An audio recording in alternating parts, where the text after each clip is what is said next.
Semiconductor industry. Yan ang naging strategic asset ng Taiwan sa usaping proteksyon ng kanilang lugar dahil sa lawak ng sakop nito sa pandaigdigang ekonomiya.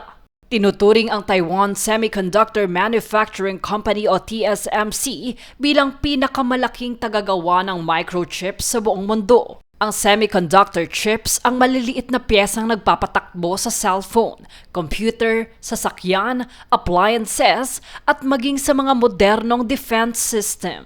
Mahigit kalahati ng advanced semiconductor chips sa buong mundo ay ginagawa sa Taiwan. Dahil dito, tinatawag ng ilang eksperto ang industriya bilang Silicon Shield ng Taiwan dahil malaki ang epekto sa pandaigdigang ekonomiya kapag naapektuhan ang produksyon ng kanilang chips. Base naman sa kanilang pananaliksik, ginagamit din ang advanced chips sa satellite systems, missile guidance, artificial intelligence at iba pang teknolohiyang mahalaga sa seguridad ng iba't ibang bansa.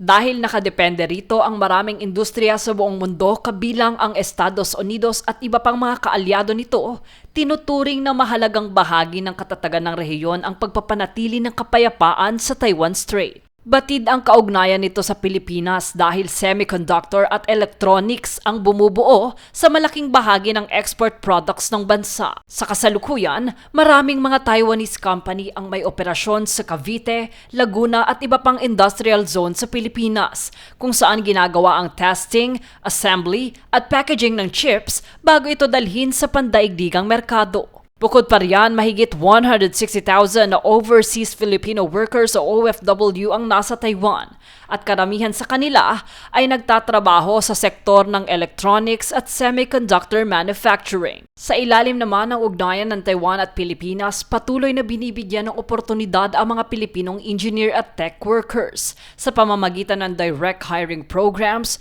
training partnerships at mas mataas na sahod sa technology industry. Pahayag pa ng mga eksperto na habang lumalawak ang semiconductor partnership ng Pilipinas at Taiwan, maaari itong magbukas ng mas maraming trabaho, investment at technology transfer para sa mga Pilipino sa hinaharap. Naghahatid ng impormasyon mula Hsinchu, Taiwan, Jade Buhoy, nag-uulat para sa Golden Nation Network.